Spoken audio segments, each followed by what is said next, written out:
Hi! Welcome back to my channel! Time check. It's now 11:38 a.m. Today is May 26th of 2020. Hello, kamusta kayo?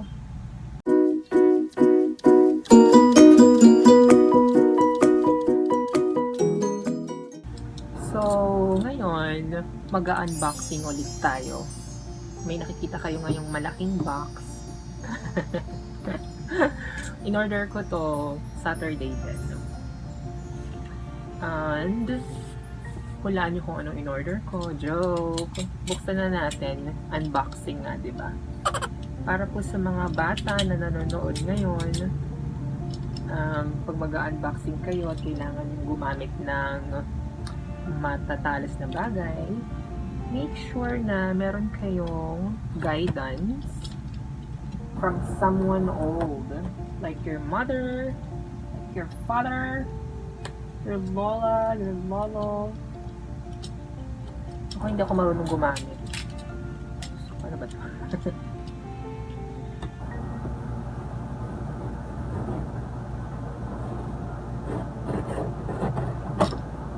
Nakakatakot. Bitawan ko na siya. Okay, buksan na natin ang aking printer. I'm so happy, everyone. Look, oh. Meron pang CD. Wow. Pero naka-Chinese character. English kaya? Warning, keep away from small children. Okay. May CD, hindi pa lang kung para saan. Siguro, that's the software I need to use para makapag-print ako. Kailangan ulit lang. May gunting ko. Ayoko nito eh. Nakakatakot.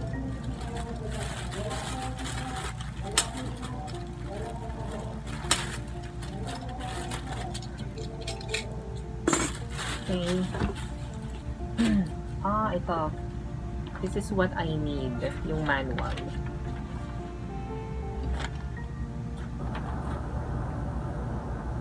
Huh? Wala siyang words. Puro lang siya illustration kung paano siya gagawin. Hello.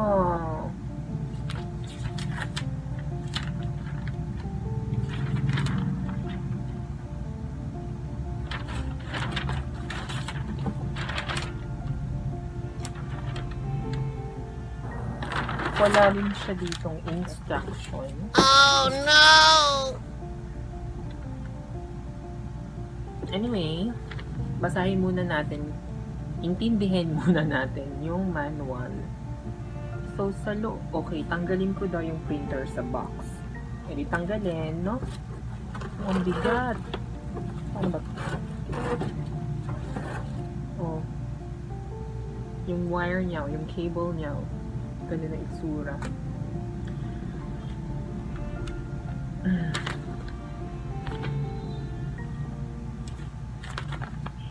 Canon Pixma MP237 series. Kailangan daw tanggalin sa box. Ang bigat kasi. Ang matanggal. Meron pa. Ito naman, USB cable. Oh God. Masira yung printer. I think I have to use the other side as well. Wala, gagamitin ko na naman yung cutter. I hate using cutter. Kasi natatakot ako. You know how sharp this is. Okay. I'm done.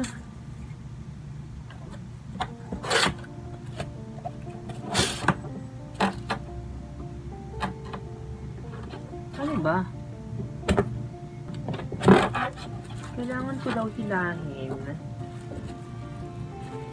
plastic. Ah, okay. So you have to pull it. And then, kailangan hilahin mo siya gamit yung plastic. OMG. Ayan.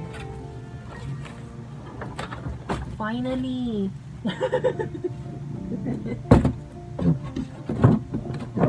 Ayusin ko na yung box kasi para makita niya yung printer. Dito ko ipapatong yung printer sa box.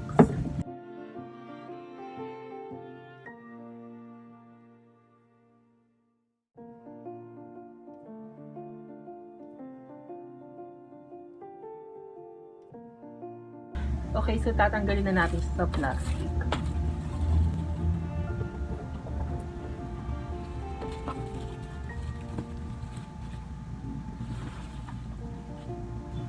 Okay, I think that's good. Okay na yan, no? Kung makikita nyo, meron siyang continuous ink. Nagpa-install ako.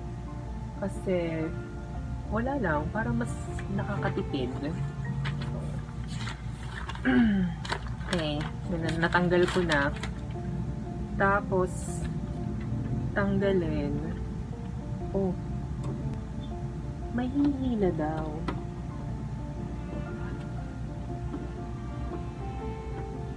Oh gosh! Oh gosh, how do this thing works? Hindi ko maintindihan yung instruction kasi puro illustration. So, sabi ko sa number 1, itanggalin. Number 2, ayan yung number 2. Oh. So, merong inaangat sa ibabaw. Tapos, nagawa ko na yun. Pero may hinihila din sa ilalim. And I don't know how.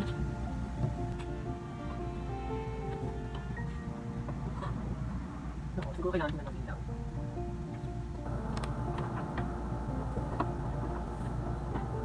Ano ba? Oh gosh. There. So may nakita ako dito sa parte na to na pwedeng pindutin. Ito yun. Okay. Naangat ko na. What comes after?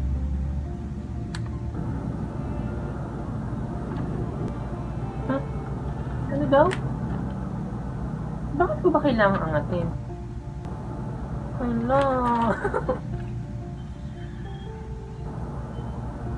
Number 3. Siguro yung number 2 na step or number 2 na illustration is para malaman ko kung paano linisin. So, ito pala. Okay, now I know.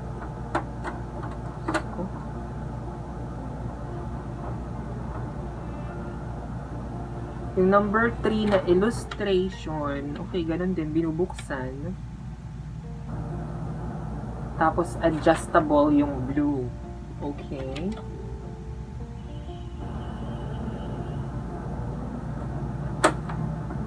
Okay. Okay. Okay. So, yeah. Na-adjust. Tapos, isaksak na daw natin. Okay, let's do this.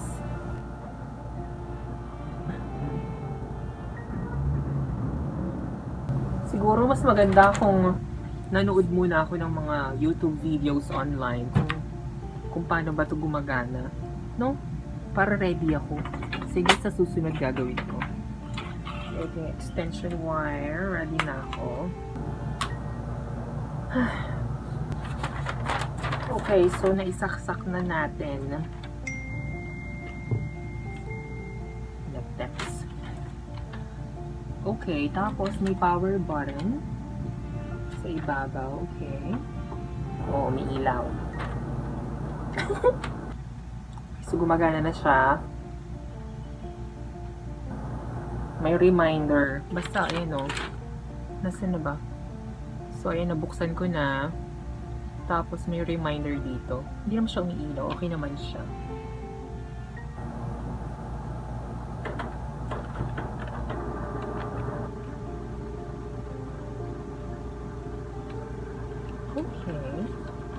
ingay, no? Naririnig mo ba?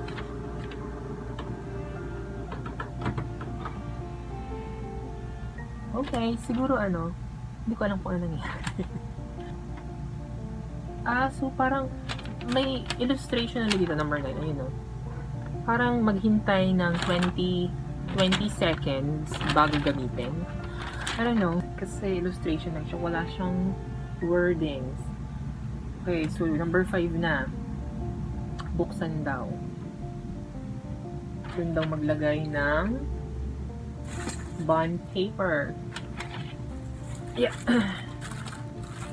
Maglagay tayo ng bond paper.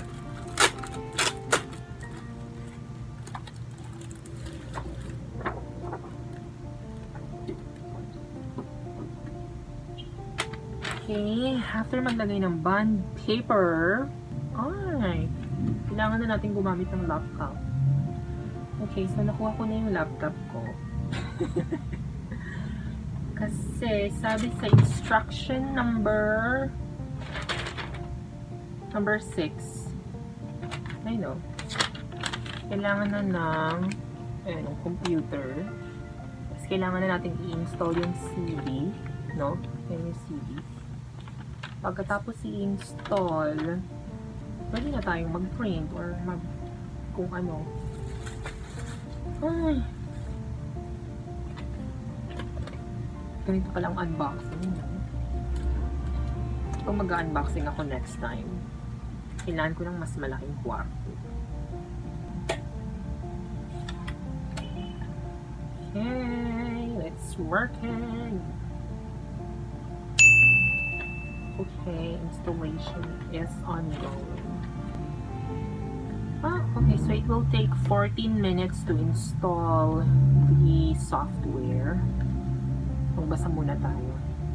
Oh, sabi dito, this paper will include troubleshooting steps.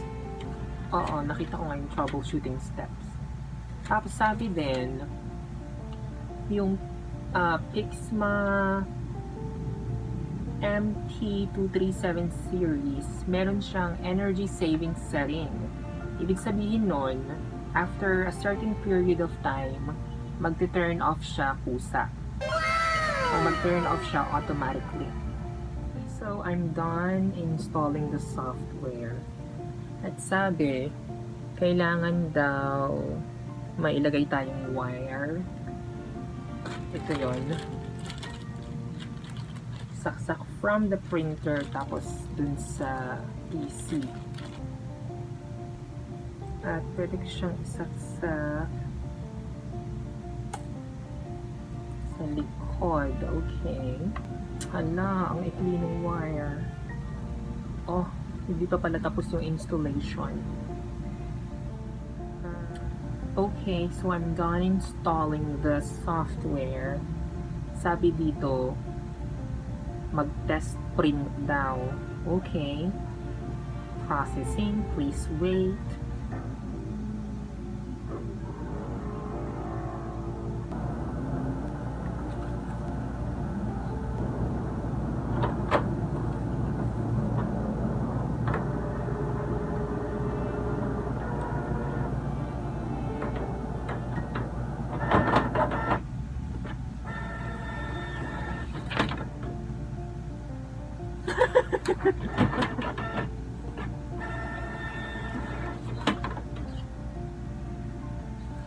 Okay.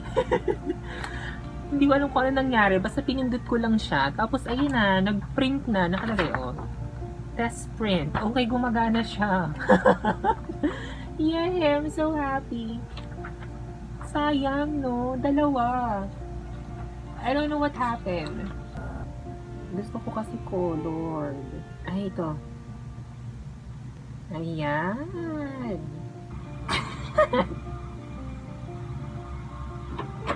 Ayan na, nag-print na.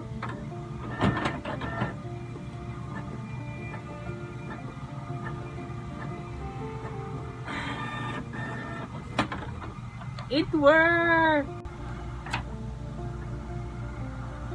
I-try naman natin na mag-photocopy. colored muna. Ang saya!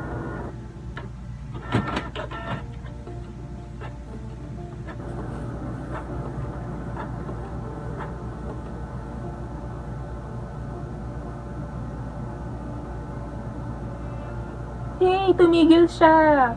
Oh no!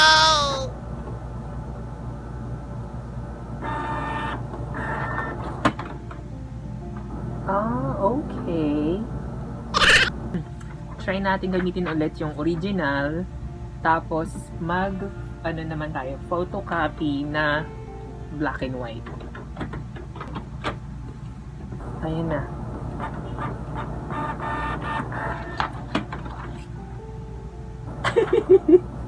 I'm just so happy. I'll show you the difference.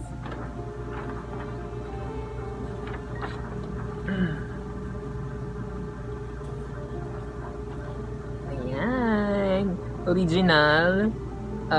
Photocopy na colored. Tapos photocopy na black and white. Ang galing, no? Wala lang. I'm so happy kasi this is my first time using my own printer. I always go out para magpa-print. Kailangan ko ng printer ngayon since may lockdown, sarado ang mga computer shop. Kaya bumili ako ng printer para meron akong sariling printer. By the way, I bought this again for only 4,300 pesos. If any one of you wants to know how to avail, just let me know. You just need to comment down below, okay? Nakakatawa. And sa mga bago lang sa channel ko, ito po yung channel ko, Hey Pinky! Please don't forget to like, subscribe, and click the notification bell. Thank you for watching!